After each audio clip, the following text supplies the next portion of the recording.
اعوذ باللہ من الشیطان الرجیم بسم اللہ الرحمن الرحیم۔ ناظرین اکرام، اللہ تعالیٰ نے جنات اور شیاطین کو بھی حضرت سلیمان علیہ السلام کا تابع اور فرما بردار بنا دیا تھا، جو کہ نوکروں چاکروں کی طرح آپ علیہ السلام کا ہر حکم بجا لاتے۔ وہ آپ علیہ السلام کے لیے سمندر کی تہ سے قیمتی موتی، ہیرے اور جواہرات بھی نکال لاتے۔ حضرت سلیمان علیہ السلام کو بڑی اور خوبصورت عمارتیں بنانے کا بہت شوق تھا، چنانچہ وہ آپ کے حکم پر شاندار عمارتیں بناتے۔ اگر ان میں سے کوئی سرکشی کرتا تو حضرت سلیمان علیہ السلام اسے سزا دیتے اور زنجیروں میں جکڑ دیتے۔ قرآن مجید فرقان حمید سورۃ انبیاء کی آیت نمبر 82 میں ارشاد ہوتا ہے، اور ہم نے بہت سے شیاطین بھی ان کے تابع کیے تھے جو ان کے فرمان سے غوطے لگاتے تھے، اور اس کے علاوہ بھی بہت سے کام کرتے تھے، اور ان کے نگہبان ہم ہی تھے۔ ان جنوں میں بھی دو طرح کے جنات تھے، ایک تو اہل ایمان تھے جو کہ اپنے نبی کا ہر حکم مذہبی فریضہ سمجھ کر پورا کرتے، لیکن جو جن کافر تھے انہیں شیاطین کہا جاتا تھا۔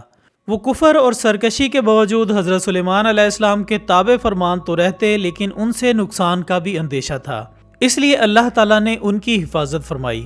سورۃ سبا کی آیت نمبر 12 میں ارشاد ہوتا ہے، جو کوئی ان میں سے ہمارے حکم سے پھرے گا اس کو ہم آگ کا مزہ چکھائیں گے۔ مفسرین فرماتے ہیں کہ اللہ تعالیٰ نے ایک فرشتہ مقرر فرما دیا تھا جس کے ہاتھ میں آگ کا ایک سوٹا ہوتا۔ جو جن حضرت سلیمان علیہ السلام کے حکم سے سرتابی کرتا، فرشتہ اسے سوٹا مارتا جس سے وہ جل کر بھسم ہو جاتا۔ محترم ناظرین گرامی، حضرت سلیمان علیہ السلام کے پاس ایک انگوٹھی تھی جس پر اللہ کا نام کندہ تھا۔ جب آپ علیہ السلام غسل خانے میں جاتے تو وہ انگوٹھی اپنی بیوی جرادہ یا بعض روایات کے مطابق اپنی خادمہ امینہ کی حفاظت میں دے جاتے۔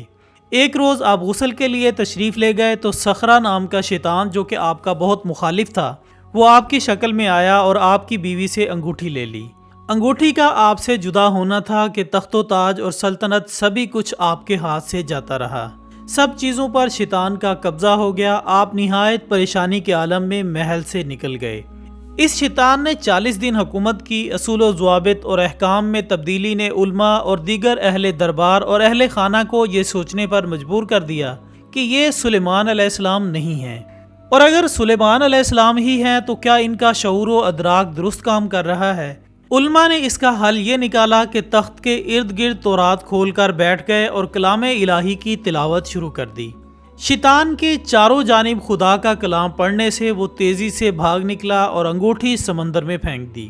ادھر سلیمان علیہ السلام چلتے چلتے مچھیروں کی بستی کی طرف جا نکلے اور مچھیروں کے ہاں ملازمت کر لی۔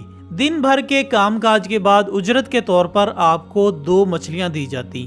ایک روز آپ علیہ السلام بھوک سے بے حال ہو رہے تھے۔ جلدی سے مچھلی صاف کرنے کے لیے اس کا پیٹ چاک کیا تو کیا دیکھتے ہیں کہ مچھلی کے پیٹ کے اندر وہی انگوٹھی موجود ہے۔ انگوٹھی کا ملنا تھا کہ اسی لمحے پرندوں کے جھنڈ آ کر آپ پر سایہ کرنے لگے۔ آپ علیہ السلام نے اللہ تعالیٰ کا شکر ادا کیا۔ عوام نے آپ علیہ السلام کو پہچان لیا اور معذرت طلب کی۔ تاریخی کتب میں درج ہے کہ شیاطین اور کافر جنوں کی جانب سے ایک کتاب تحریر کی گئی جس میں جادو کے مختلف اور خوفناک طریقے درج تھے۔ اس کتاب کو حضرت سلیمان علیہ السلام نے اپنے دربار کے تخت کے نیچے دفن کر دیا، مگر ان کی وفات کے بعد جنوں نے یہ کتاب نکال کر اسے غلط مقاصد کے لیے استعمال کیا اور انسانوں کو بھٹکایا۔